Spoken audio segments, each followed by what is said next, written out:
Leo Tolstoy की एक बहुत ही प्रसिद्ध कहानी है। कहते हैं कि पुराने रूस में 3 फकीर बहुत प्रसिद्ध हो गए। वे इतने प्रसिद्ध हो गए कि वहाँ का जो सबसे बड़ा पादरी था उसे उन तीनों फकीरों से बड़ी ईर्ष्या होने लगी, क्योंकि धीरे धीरे लोगों ने चर्च में आना ही बंद कर दिया था। चर्च से लोगों की भीड़ बिल्कुल गायब सी हो गई थी। अब सभी लोगों ने उन 3 फकीरों के पास ही जाना शुरू कर दिया था।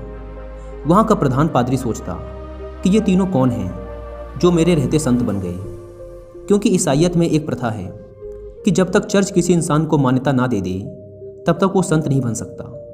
पादरी बड़ा परेशान रहने लगा, क्योंकि लोगों में चर्च की लोकप्रियता दिनों दिन कम होती जा रही थी। लेकिन एक दिन तो हद ही हो गई।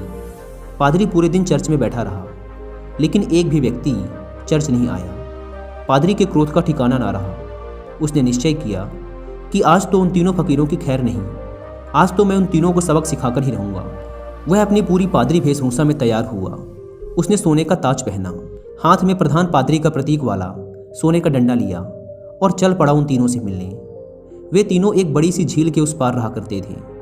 पादरी एक नाव में बैठकर झील के उस पार पहुंचा। थोड़ा आगे चलने पर उसे एक बड़े से पेड़ के नीचे 3 सीधे साधे से इंसान बैठे हुए दिखाई दिए। वे तीनों पलथी मारकर चुपचाप उस पेड़ के नीचे बैठे हुए थे। पादरी ने उनके पास जाकर कहा, क्या तुम तीनों ही वो प्रसिद्ध संत हो जिनके कारण लोगों ने मेरे चर्च में आना बंद कर दिया है? उन तीनों ने कहा, संत? अरे नहीं नहीं, हम किस बात के संत? हम संत बनने के लायक नहीं हैं। ये तो यहाँ के लोग कहते हैं कि हम तीनों संत हैं। पता नहीं किसने ये झूठी अफवाह फैला दी, जिसे सुनकर लोगों की भीड़ यहाँ आती है। हम तो रोज़ ही इन्हें मना करते हैं कि यहाँ मत आया करो, लेकिन हम जितना मना करते हैं भीड़ उतनी ही बढ़ती जा रही है। हम इस भीड़ से परेशान हो चुके हैं। ये भीड़ भाड़ हमें रुचती नहीं। हम तो एकांत में ही रहना चाहते हैं। अच्छा हुआ आप आ गए। अब आप ही बचाइए हमें इस भीड़ से। यह सुन वह पादरी तो खुशी से फूला न समाया। सोचने लगा, ये तो बड़े ही भोले लोग निकले। खटिया खड़ी कर दूंगा इन तीनों की। आज तो इन तीनों को लाइन में लगाकर ही जाऊंगा। पादरी ने पूछा, लेकिन तुम तीनों करते क्या हो? उन्होंने कहा, कुछ नहीं, बस इस पेड़ के नीचे बैठकर ईश्वर की प्रार्थना करते हैं। पादरी ने पूछा, बाइबल कहाँ है? उन तीनों ने अपना सिर नीचे झुका लिया। पादरी ने पूछा, क्या हुआ? उन्होंने कहा, अब क्या बताएं आपसे, हम तीनों ही अनपढ़ हैं, हमें पढ़ना नहीं आता। बाइबल रखकर भी क्या करेंगे? यह सुनकर तो वह पादरी और भी खुश हुआ। सोचने लगा, अनपढ़ हैं फिर भी इतने सारे लोगों को बेवकूफ़ बना रखा है। इनकी तो मैं मटिया मेट कर डालूंगा, पूरे शहर के सामने इनकी बेइज्जती करूंगा। पादरी ने पूछा, फिर तुम लोग प्रार्थना कैसे करते हो? चर्च की प्रार्थना तो तुम्हें याद होगी ना? यह सुन उन तीनों ने फिर से अपना सिर नीचे झुका लिया। पादरी ने पूछा, अब क्या हुआ? तुम लोगों ने फिर से अपना सिर नीचे क्यों झुका लिया? उन्होंने कहा, क्या बताएं, बड़ी लज्जा आ रही है आपसे बताते हुए कि हमें प्रार्थना भी नहीं आती। पादरी ने आश्चर्य से कहा, क्या तुम्हें प्रार्थना भी नहीं आती? उन तीनों ने नाम में अपना सिर हिला दिया। पादरी ने कहा, फिर तुम तीनों प्रार्थना करते कैसे हो? उन्होंने कहा, आपके चर्च की प्रार्थना तो बड़ी लंबी चौड़ी है, हम अनपढ़ गवारों को याद ही ना हो पाई, और फिर गलत पढ़ने का कोई मतलब भी नहीं है। इसलिए बहुत सोचने के बाद, बहुत गणित भिड़ाने के बाद हमने अपनी खुद की एक प्रार्थना बना ली। यह सुन पादरी जोर से चिल्लाया, क्या तुमने अपनी खुद की प्रार्थना बना ली? प्रार्थना तो सर्वमान्य होती है, शास्त्रों में लिखी होती है, हजारों हजारों साल पुरानी होती है। जीसस को तो प्रार्थना खुद परमात्मा ने सिखाई थी, लेकिन तुम लोगों ने अपनी खुद की प्रार्थना बना ली। उन्होंने कहा, हमसे बहुत बड़ी गलती हो गई, हमें माफ़ करें। हम अनपढ़ गंवार इंसान, हमें कुछ नहीं पता। अब आप हमें जो प्रार्थना सिखाएंगे हम वही प्रार्थना आज से करेंगे। हम आपके पैर पड़ते हैं, हमसे बहुत बड़ी गलती हो गई, हमें क्षमा करें और आप हमें अपनी वाली प्रार्थना सिखाएं। लेकिन पादरी के मन में भी जिज्ञासा जागी कि देखूं तो इन्होंने कौन सी प्रार्थना बनाई है।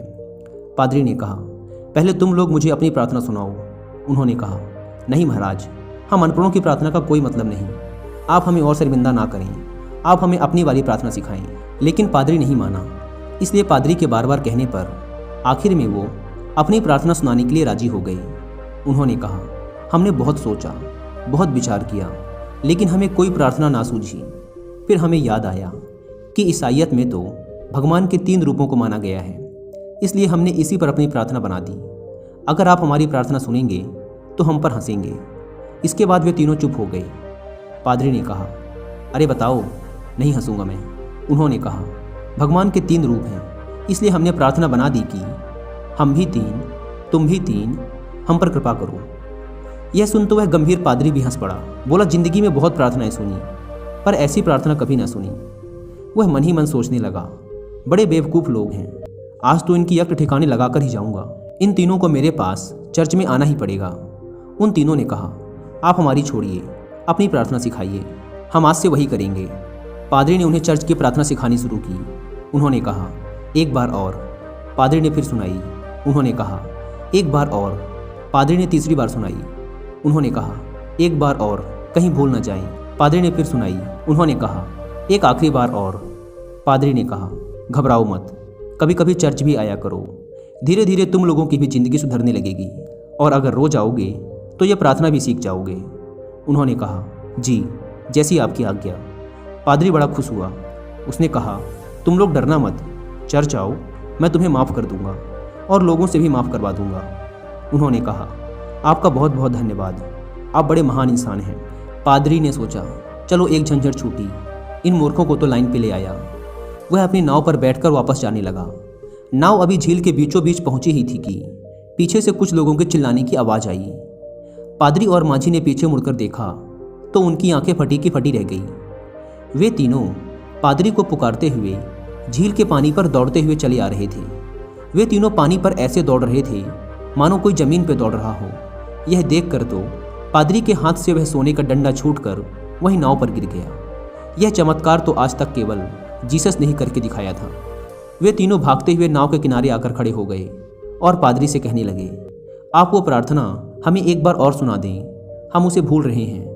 वो कहता है ऐसे शुरू होती है, ये कहता है ऐसे शुरू होती है, मैं कहता हूँ ऐसे शुरू होती है। हम तीनों में बहस शुरू हो चुकी है। अब हम बहस करें या प्रार्थना करें, इसलिए आप हमें वो प्रार्थना एक बार और सुना दें। पादरी ने तो झुककर उनके पैर ही पकड़ लिए और कहने लगा, अब तक जो भी बताया है, जो कुछ भी कहा है, सब कुछ भूल जाओ। तुम्हारी प्रार्थना जीती और मेरी हारी। तुम्हारी प्रार्थना ही श्रेष्ठ है। श्रेष्ठ है क्योंकि वह सुन ली गई है, और सच तो ये है कि अब से मैं भी तुम्हारी वाली ही प्रार्थना करूंगा। गलती तो मुझसे हुई है जो मैंने तुम्हारी प्रार्थना को कम समझा, जबकि कमी तो मेरी श्रद्धा, मेरी आस्था में थी, कमज़ोर तो मेरी प्रार्थना थी। इसलिए आप लोग मुझे क्षमा करें, बड़ा उपकार होगा। वे तीनों फकीर बोलते रहे कि आप एक बार हमें अपनी वाली प्रार्थना और सुना दें, लेकिन वह पादरी चुपचाप अपना सिर नीचे झुकाए वहाँ से चला गया।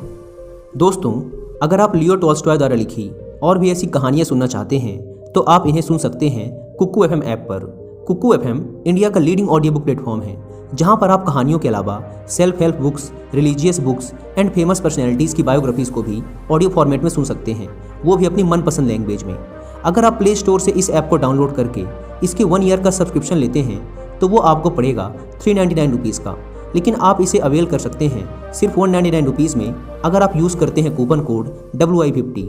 लेकिन यह कूपन कोड सिर्फ पहले 250 लोगों के लिए ही वैलिड है, इसलिए देर ना करें।